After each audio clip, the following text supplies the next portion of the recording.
जेतिरो बि ॻाल्हायूं जे साईं शकूर थियो इहो वञण जी कुट नहीं साईं मौत उहो अंधो फ़क़ीर आहे जेको बग़ैर कंहिं तफ़रीक़ के हर दर ते सेन हणे थो उहो कुमहलो बेवक़्तु आहे थो साईं वटि बि अची पहुतो तव्हां यकीन कयो उन ॾींहुं मां सम्झां थो 10 तारीख़ हुई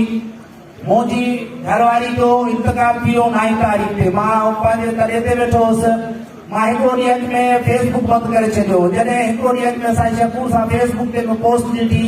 त इहा ख़बर आहे त साईं जी तबियत बहितर पई थिए पर 10 तारीख़ ते मुंहिंजे सिंध जा दोस्त असांजो सदर साहिबु गुलाम रसूलुल्लाह साईं इंतज़ार ऐं सभिनी ज़िलनि जा दोस्त जॾहिं मूं वटि पहुता उते मूंखे ख़बर पई त साईं इंतज़ार असां खां विछड़ी वियो आहे साईं इरशाद शाह सारी विछड़ी वियो आहे यकीन कयो त एतिरो ॾुख पहुतो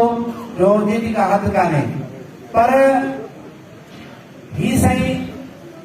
छा त खणी चइजे त ही इलाही सॾा आहे ॾाढे मुड़ुस जो फ़ैसिलो आहे ऐं उन फ़ैसिले खे माण्हू छा थो करे सघे उन फ़ैसिले जा तव्हां असां सभु बेवस आहियूं पर एतिरो मां ज़रूरु चवंदुसि त ही जे दोस्त चई विया साईं इरशाद शाह जो जनाज़ो हीअ साईं इरशाद शाह जो जनाज़ो न हो साईं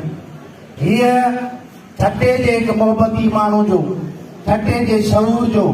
पेटेलफ जे जाखोड़ी माण्हू जो जनाज़ो ऐं इन्हनि ई मेड़ाकनि में ही अॼु जेके दोस्त वेठा आहिनि न तव्हां ॾिसो न त आपका ऑफिसर बि जेके बि तंज़ीमूं असीं पेटेल वारा मिज़ाज आहिनि हिक ॿिए जे मुफ़ादनि जा टकरा में ईंदा आहियूं गिलारक दोस्त असांजे अॻियां ईंदा ऑफिसर असांजे अॻियां ईंदा पर कंहिं बि ऑफिसर जे वाता तव्हां इहा ॻाल्हि न ॿुधी त साईं इरशाद शाह सां असांजा किथे इख़्तिलाफ़ थिया ही गॾु खणी हलनि हिन महिल त हिन दोस्तनि जो वेहण ही साबित करे थो साईं ही ख़राज तहसीन आहे तव्हां पंहिंजे पेनाफ्लेक्स में बि लिखियो आहे त ख़राज तहसीन ही दोस्त जेके हिन महिल ते वेठा आहिनि पिया ऐं तव्हांजे हर मकतब फ़िक्र जो माण्हू हिते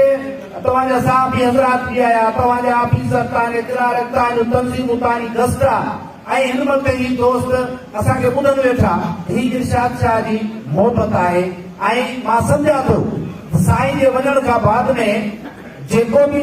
ठटे जे हवाले सां हींअर तव्हां ॾिसो असांजा मौसम वेठा आहिनि स्टेज ते साईं रफ़ीक अहमद वेठो आहे साईं इंतज़ार वेठो आहे ऐं हे जेका अॼु मौजूदु आहे पेटेल जी भाॼी तव्हांजे अॻियां आई आहे न साईं ही बि हिननि दोस्तनि जी महिनत